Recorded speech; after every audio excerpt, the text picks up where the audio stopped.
I'm Erin from theimpatientgardener.com, and today I'm going to talk to you about crop rotation in a vegetable garden. When you first plant a vegetable garden, if you just throw everything in sort of willy-nilly, it'll probably grow great for a couple of years. But then you might start having some problems with pests and diseases, and those are usually specific to certain vegetables. So the way to kind of keep ahead of that problem is to keep moving everything every year. It sounds like a big commitment, but if you just think about breaking your garden up into 4 quadrants, it's easy to keep track of where your plants are and keep moving them around the garden. So start with a quadrant that is for tomatoes and potatoes. These are vegetables that are in the same family and they are prone to pests and diseases. They also like similar conditions, which is a very rich soil. Then the next year, plant legumes there. Those are your beans and your peas, and those actually have the added benefit of fixing nitrogen into the soil, which makes them perfect to plant the brassica family the following year. And those are kales, cauliflower, broccoli, things like that.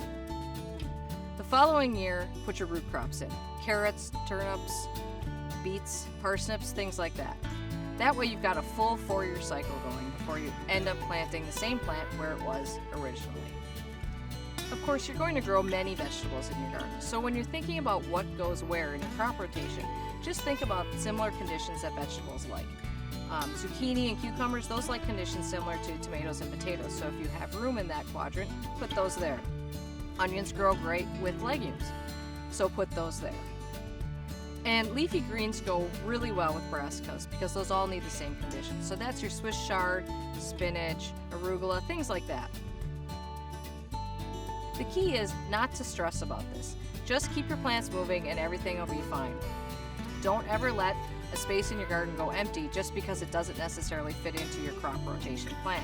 If you've got a blank spot in the garden, fill it in with something. Maybe a crop that produces quickly like radishes or leaf lettuce. That way you're making the most of every bit of space in your garden. By following a crop rotation plan in your garden, you're going to reduce the need for additives in your soil, you're going to have healthier crops, and a very productive garden. For more gardening tips and to sign up for the Dirt newsletter, visit Troy-Bilt.com. Troy-Bilt, your partner in gardening since 1937.